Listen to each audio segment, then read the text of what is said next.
you guys know that my um, hate for the Duran channel on YouTube is probably well known. I'm not exactly quiet about it.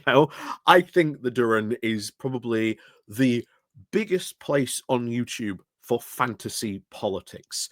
Like the two people primarily involved in the Duran, I don't think have a single real clue or really follow actual politics or what's going on. Instead, they follow propaganda and easily follow and swallow a lot of other propaganda and then engage in massive fights of fantasy whenever they go into some sort of political analysis. Recently, they had a big three-way conversation where one of the guys, I'm trying to remember his name now, um, yeah, Alexander Mercurius. I don't know how he's pronounced his name, quite frankly, I don't care.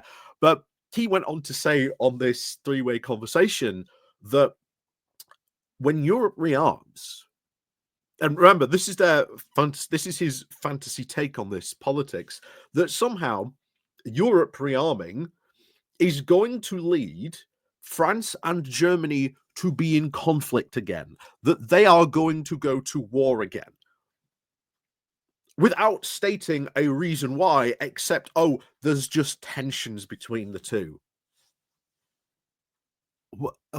What tensions? What tensions are there between France and Germany that would cause them to go to war?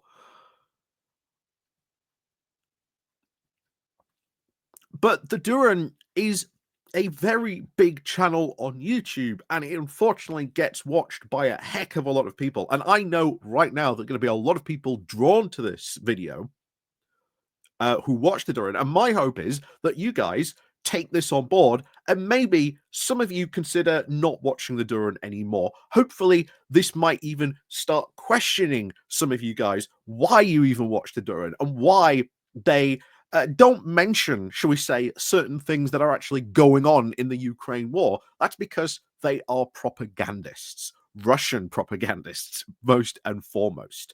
So before we get more into this and give you an actual reality check of what's really going on in the Ukraine war and why the Duran is just absolutely, away with the fairies, please do remember to click the like, share, and subscribe button. And oh, by the way, please do feel free to tell the guys at the Duran, who I am, where I am, because I have said before, I will gladly go on their podcast. I will gladly take on any of these two dipshits because they haven't got a single clue. They have never had anyone on their show who takes a different view because they do not want to be challenged. And yet these two guys constantly pontificate about how good they are when it comes to talking politics and how good they are at predicting all these geopolitical affairs, but they've never been challenged. They just sit and have, and just wax each other off constantly. And then they have other people on their podcast who also just go on and, wax each other off. They basically just had a guy who went and embedded himself with the Russians. And of course, yeah, he's going to completely tell the truth about the brave and noble Russian army who was, engaged in war crimes and used rape as a tool to control the Ukrainians that are currently under their occupation. Yeah, real good and brave troops there, right, guys? Anyway, so let's get on with this. So first and foremost, I want to ask this a very serious question because we all know, I think most of us know who John Mearsheimer is. This is a guy who came to prominence when the Ukraine war kicked off. And this was a guy who basically said, look, Russia has nukes, so it can do what it wants. It gets these countries, gets to decide whatever it wants. And you have to ask why. Like, why do they just get to do that just because they have nukes? That shouldn't be how the world works. These sovereign countries, which, again, apparently the Duran cares a lot about, and you won't be too surprised to know that the Duran was incredibly pro-Brexit. Apparently when a sovereign country says, no, we don't want to be part of Russia, we don't want to, have anything to do with Russia, we ain't interested in being a part of it. Of course, they foment the whole conspiracy theory and lie that the whole Maidan was like a CIA coup. No evidence whatsoever at all. And before anyone mentions the phone call, in that phone call, you even hear the Secretary of State at the time say, no, the Ukrainians should accept Russia's deal.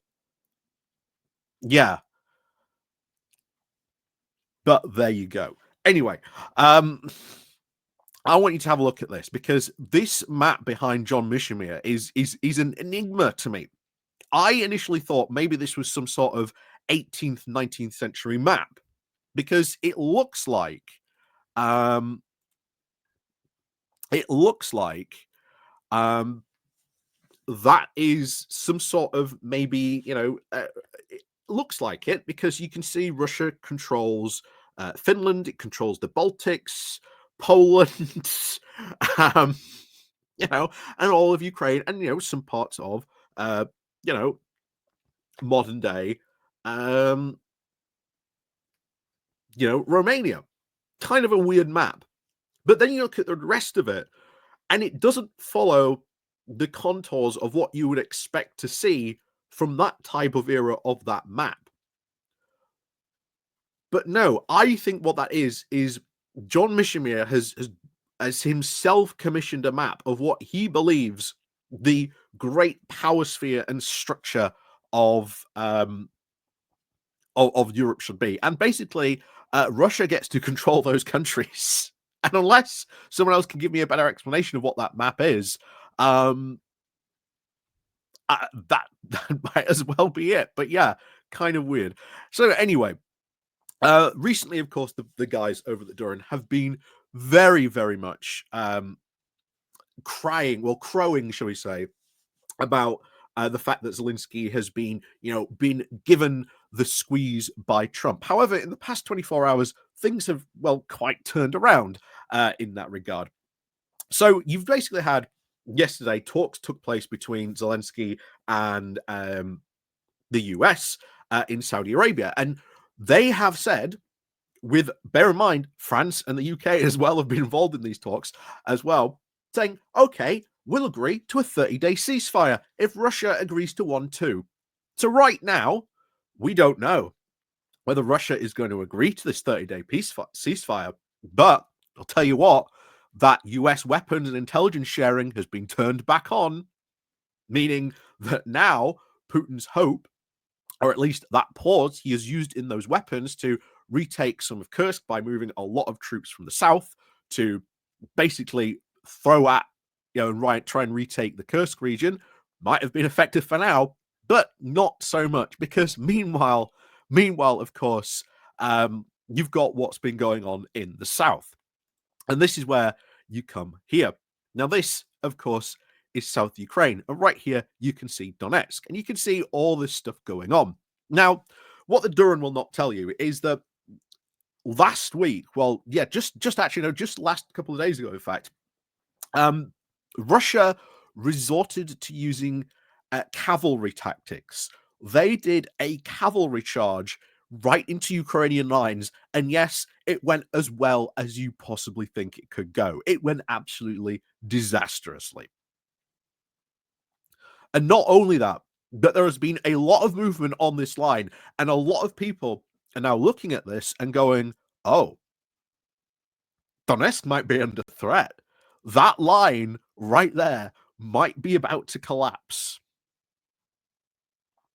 Because Putin constantly has done this, and this has happened throughout the war, that whenever Putin moves troops to the north, the Ukrainians start winning in the south. When they move troops from the north to the south, the Ukrainians start winning in the north.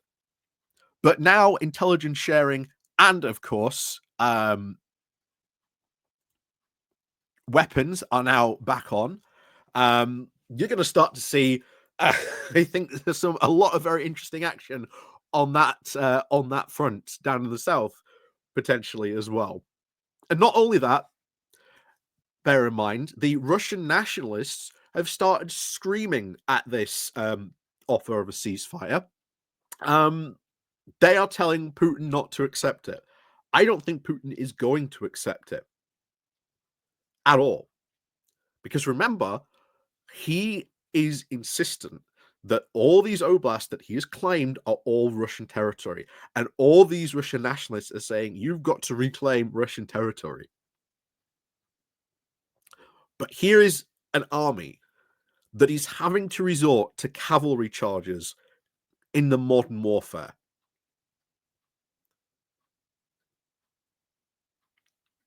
You tell me which nation is struggling in this war, because it isn't Ukraine. It is Russia. And right now, I don't think, and hey, if it happens in the next day or so, because this is, I'm doing this in the morning, so maybe they accept, but I don't think they will. And then what does Trump do? What does Trump do to Russia then? It's about time, he starts putting the screws on Russia. But I'll tell you this now, I don't think Russia's going to agree to a 30-day ceasefire,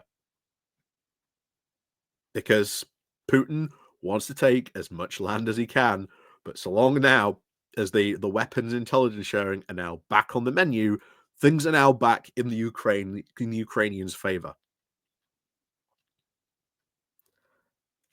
And if you look at that map, we might see some very interesting developments along that front in the next couple of days. Certainly in Ukraine's favor. And bear in mind, they were just massively advancing along this front. And they absolutely flanked this front, winning basically a massive victory in the south and pushing the Russians back. The boys at the Duran won't tell you that. So, and like I say, if either of those two guys are watching, yeah, hey, get in contact with me. I'm more than happy to go on your show. But I don't think they will. I don't think they will have me on at all.